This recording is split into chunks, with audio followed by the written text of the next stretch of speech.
पधारे हरि गुरु शांतनी जय। सदगुरु निरात महाराज की जय। घनश्याम महाराज की जय। रघुराम महाराज की जय। भगवान राम महाराज की जय। पधारे हरि गुरु शांतनी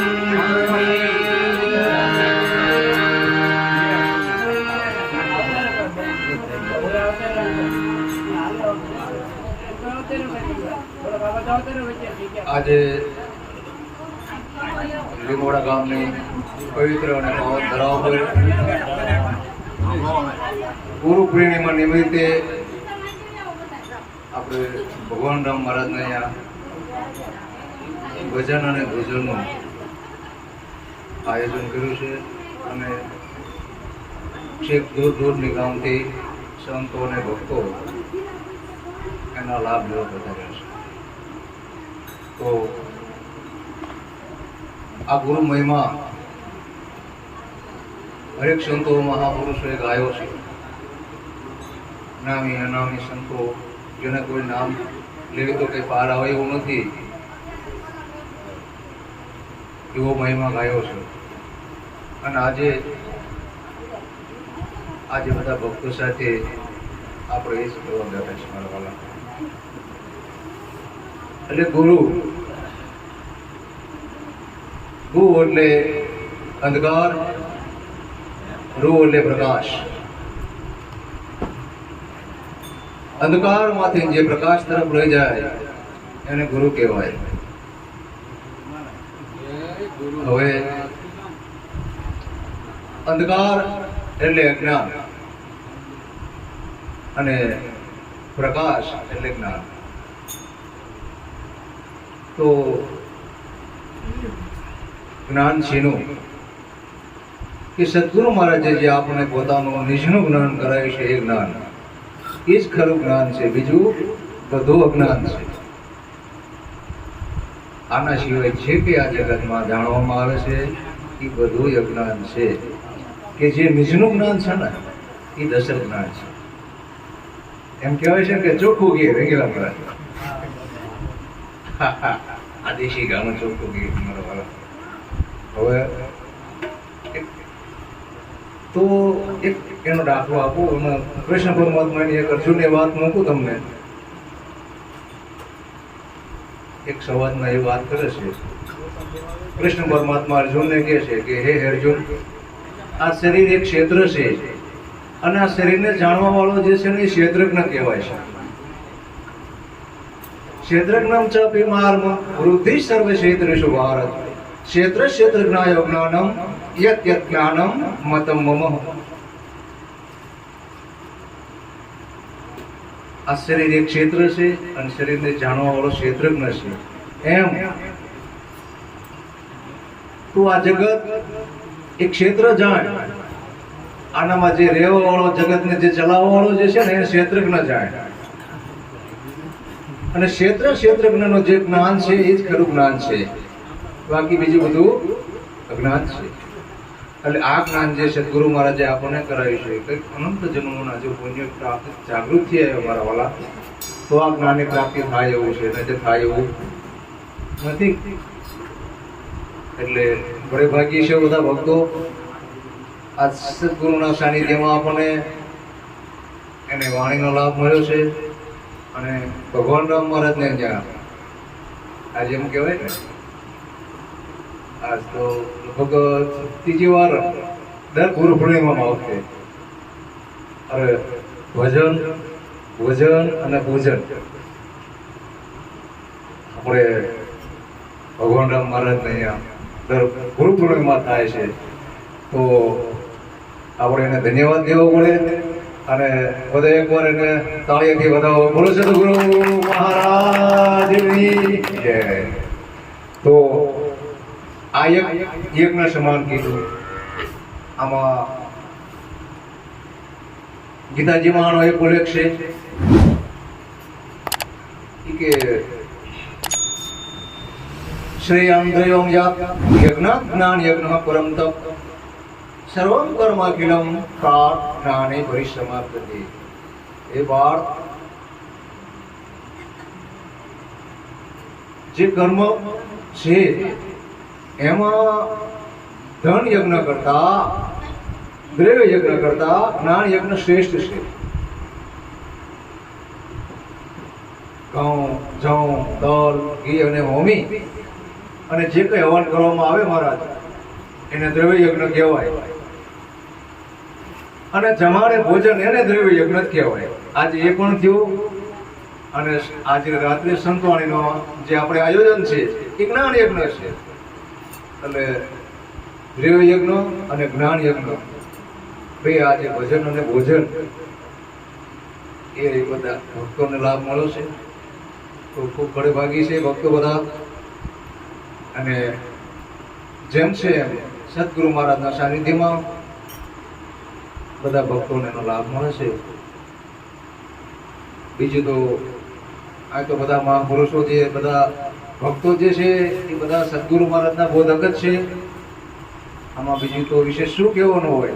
જે સદગુરુ મહારાજે આપણને રેણી આપી છે એ રેણીના આધારે ચાલવાનું છે. જે પોતાના સ્વરૂપનું જ્ઞાન કરાયું છે એમાં સ્થિત રહી અને મૂળ મુકામ સુધી પહોંચવાની વાત છે. જેમ પોતાના નિસ્વરૂપને પામવા માટે જે નિયમો આપ્યા છે એ પાળવા માટે પ્રયત્ન કરવા પડે. જેમ આપણે આ આકાશી ઉપર જવું હોય તો સીધી સલામ મારી ન જઈએ કે અને એક પછી એક પગથિયું મૂકતા મૂકતા સ્ટેપ બાય સ્ટેપ અને આપણે આકાશી ઉપર ચડીએ. એના માટે શબરીને શ્રી રામચંદ્ર ભગવાને નવધા પ્રકારની ભક્તિ આપી કે જો તારે મારા મૂળ મુકામે પહોંચવું હોય મને જાણવો જ હોય તો નવધા પ્રકારની ભક્તિ જે છે એ હું તને કહું છું. નવધા ભક્તિ કહું તો ઈ પાહે સાવધાન સુનો ધરો મન માહે. સાંભળો છબરી કે પ્રથમ ભક્તિ કર સંતન સંગા. પેલી કોઈ સત્પુરુષનો સંગ કરો એ પ્રથમ ભક્તિ કીધી. આવા ઘનશ્યામ મહારાજ જેવા સત્પુરુષો એનો સંગ કરો તેનો મૂળ છે. અગાશી ઉપર પહોંચવું હોય તો પહેલો પગથિયું જ છે. ત્યાંથી ને આગળ ચડી શકાય છે કે ચડાય છે નહીં. તો પ્રથમ ભક્તિ કર સંતન સંગા દૂસરી રતિ મમ કથા પ્રસંગા. હવે આવા સત્પુરુષના સાનિધ્યમાં રહેવી અને સંગ કરી તો આ કથા ભજનનો આપણને યોગ પ્રાપ્ત થાય. અને આ ભક્તિનું બીજું પગથિયું છે દૂસરી રીતે મમ કથા પ્રસંગમાં. જ્યાં જ્યાં કોઈ સત્પુરુષોનો સંગ થતો હોય, કોઈ ભજન હોય, કોઈ સત્સંગ હોય, કોઈ કીર્તન હોય, કોઈ પણ મહાપુરુષની વાત થતી હોય, કોઈ વાણી દ્વારા, સ્વાકી દ્વારા, ભજન દ્વારા, કીર્તન દ્વારા, તો અહીંયા જાઓ. ગુરુપદ પંકજ છે વાતીશ્વરી ભક્તિ અમાન. જો અહીં પણ એને સબરીને રામે બીજા પ્રકારની ભક્તિમાં ગુરુપદ પંકજ સેવા સદગુરુ મહારાજની ચરણ રથની સેવા કરી. આ ત્રીજી ભક્તિ છે. આની સિવાય તમે આગળ કોઈ પણ જીવ જો પરમ પદને પામવું હોય, સ્વયંની શોધ કરવી હોય, હું કોણ છું એ જાણવું હોય તો ગુરુપદ પંકજ સેવા સદગુરુ મહારાજની રેણીમાં રહેવું પડે. આ તીસરી ભક્તિ છે મારા વાલા. એટલે ગુરુનો મહિમા સંતો મહાપુરુષે ખૂબ ગાયો છે. હરેક જતી સતી યોગી સંત મહંત આચાર્ય જે કંઈ આ જગતમાં તમામ હસ્તી જે કોઈ થઈ છે એ સદગુરુના સાનિધ્યમાં જ થઈ છે મારા વાલા. એટલે સંતોએ તો એક કબીર સાહેબે એક વાણીમાં એવું કીધું કે સબ ધરતી કાગજ કરુણ લેખન સબોન રાય सात समुद्रों की सही करूं कोई गुरु गुण लिखा न થાય આટલો મહિમા ગણાય મારા વાળા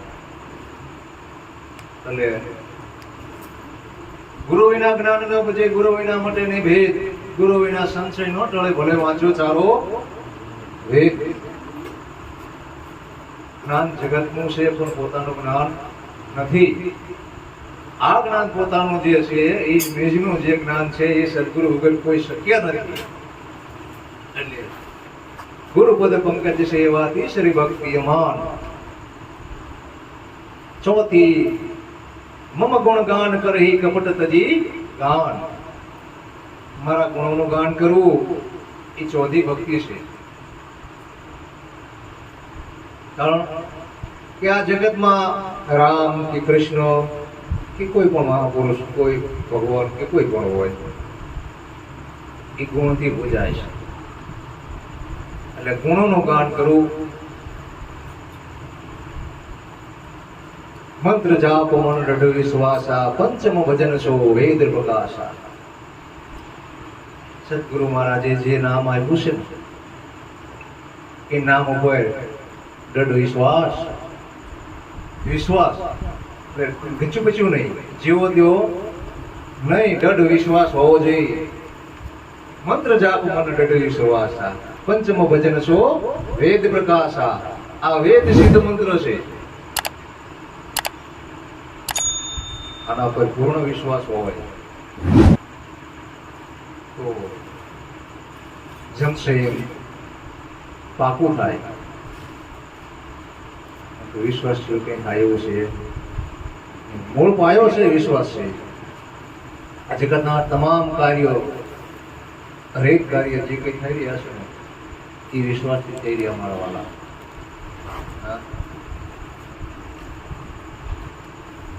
એટલે વિશ્વાસ કરવો સદગુરુ મહારાજના શબ્દો પર એક એક શબ્દોને એનો તોડ કરવો એના વચને રહેવું જો એના ઉપર વિશ્વાસ હશે ને ખાલી આંગળી જો ઓલા એક યાદ આવે ઓલા કુવામાં દુઃખો પેલા દરિયામાં દુઃખો મારી દીધો હતો ને એ કે ચા આગે મળે એ કે આ દરિયામાં છે એનો વિશ્વાસ થઈ ગયો કઈ પૂછ્યું ને સીધું ગપદીને મારી દીધો અંદર એને વિશ્વાસ થઈ ગયો દરિયામાં કૂદકો મારી દીધો અજમલ રાજાએ એમ જો સદગુરુ મહારાજના વચનો પર વિશ્વાસ હોય તો કોનો કામ થાય એવું છે નકર થાય એવું છે દમશીલ વીરતિ બહુ કર્મા નિરત નિરંતર સજ્જન ધર્મા આ છઠ્ઠી ભક્તિ છે કે ઇન્દ્રિયોનું દમન કરવું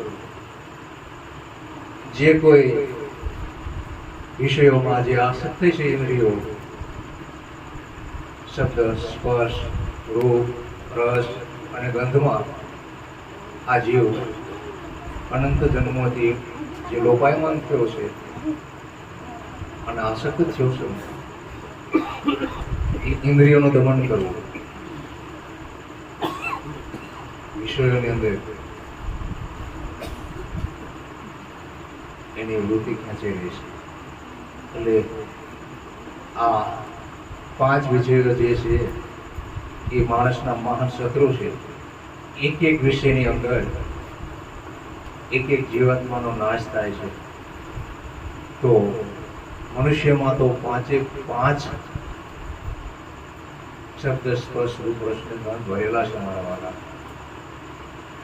તો આ પતનથી જો બચવા માટે સદગુરુ મહારાજે જે ઉપાય બતાવ્યો છે કે ઇન્દ્રિયોનું દમન કરવું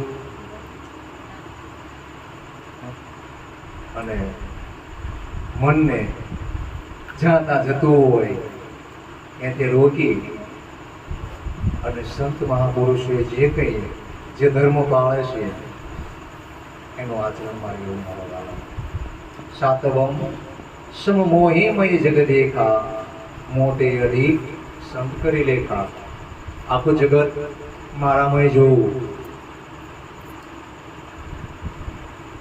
હરેક જગ્યાએ હું છું કોઈ એવી જગ્યા નથી આ જગતમાં કે જ્યાં હું ન હોય અત્ર તત્ર ને સર્વત્ર સ્થાવર જંગમ માં કોઈ એવી જગ્યા નથી જ્યાં એ તત્વ નથી. એનો સાક્ષી કૃષ્ણ પરમાત્મા એક શ્લોકમાં કહે છે, યત ચાપી સર્વભૂતાનાં બીજમ તત્તહમ અર્જુન ન તત અસ્તિ વિના યત સ્યાત મયા ભૂતમ ચરાચરમ. હે અર્જુન, હરેક જગ્યાએ હું છું. અત્ર તત્ર ને સર્વત્ર કોઈ એવી જગ્યા નથી જ્યાં હું ન હોય. તો એની વાતના તો કોઈ નકારી કે નહીં મારવાલા રાજા ભગત. એટલે હરેક જગ્યાએ છે અને અણુ અણુમાં કણ કણમાં પણ એ ગુરુ મહારાજે આપણને દ્રષ્ટિ આપી છે એટલે દેખાય છે. નકર એમ દેખાય એવું છે, સદગુરુ મહારાજની કૃપા વગેરે આ દેખાય એવું છે. આ ત્રીજી દ્રષ્ટિ છે મારા વાળા. જો મારા કોઈ પાસે એક આંખ હોય, કોઈ પાસે બે હોય અને કોક પાસે આંખ હોય.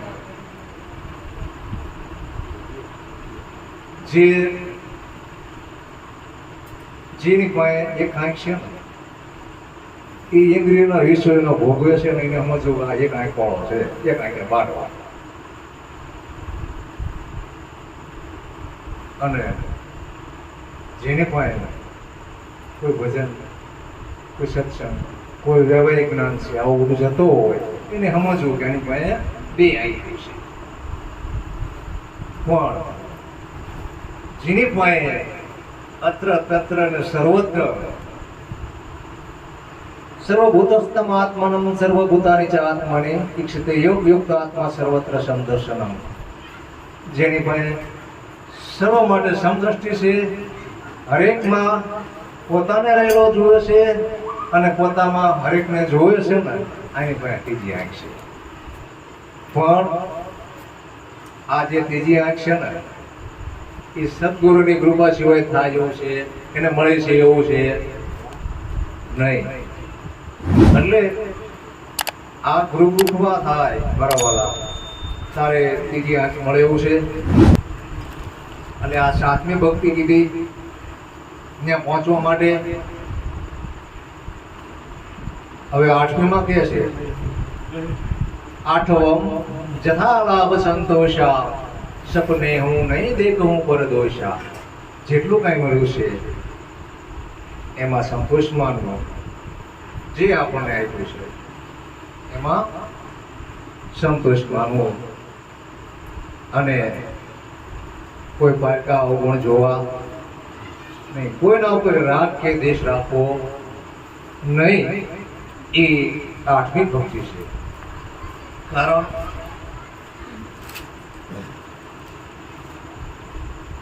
કે જે રાગ છે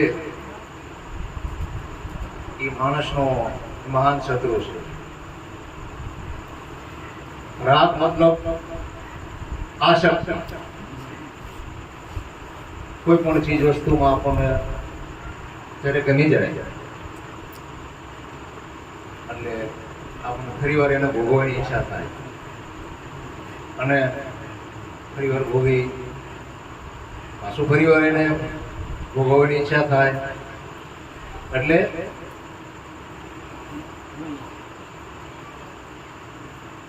લાભમાંથી લોભ જાગે.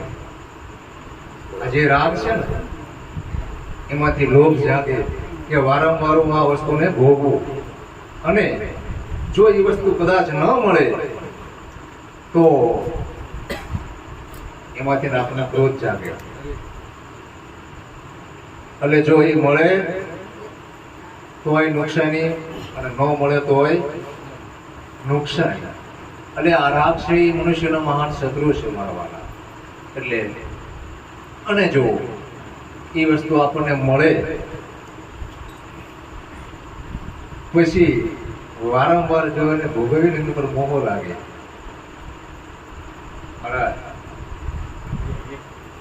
હવે મોહ તો લાગ્યો પછી મળી જાય પછી એને હાથસવું જે છે ને એની ઉપાયથી જાગે. એટલે આ કોક મારથી ચોરી ન જાય, લૂંટી ન જાય, એમાંથી ભય ઉત્પન્ન થયો. જો આ બધું રાગમાંથી ન બધ્યું છે. એટલે રાગ છે ને એ મહાશત્રુ છે. તો આઠવમ જથા લાભ સંતોષા, સપને હું નહીં દેખું પર દોષા. પારકા દોષ જોવા નહીં, કોઈના અવગુણ જોવા નહીં. આ આઠમી ભક્તિ કીધી. નવમ સરળ સબસન સલહીના, મમ ભરોસે ઈ હર્ષન દીના. નવમી એકદમ સરળ થઈ, કોઈ પણ જાતનું સરળ કપટ રાખ્યા વગર અને મારા ભરોસે રહેવું, એ નવમી ભક્તિ છે. હવે નવમે એવો એક જિંદગી હોય, નારી પુરુષ સચરાચર કોઈ. નવ માંથી એક પણ ભક્તિ જે કોઈમાં હોય, નારી કે પુરુષ, તો એ સેજે સેજે મને પામે છે, આમ પરમ પદને પામે છે. તો એમ આ સદગુરુ મહારાજે જે કંઈ આપણને રેણી આપી છે, જે કંઈ આપણને આચરણ આપ્યું છે, એ નવદા પ્રકારની ભક્તિ પ્રમાણે જ આપેલું છે મારા વાલા. એટલે બસ હવે આજે બહુ જાજુ કંઈ નહીં કહેતા. હજી રઘુરામ મહારાજ છે, ઘનશ્યામ મહારાજ છે, અને ઘણા બધા ભક્તોને આપણે વાણીનો પણ લાભ લેવાનો છે. અને આટલું બોલી અને મારી વાણીને વિરામ આપું એ પહેલા કે જે કોઈ વાણીમાં કદાચ બોલવામાં કંઈ ભૂલ થઈ હોય, કોઈ ક્ષતિ થઈ હોય તો માફ કરજો. બોલો સદગુરુ મહારાજની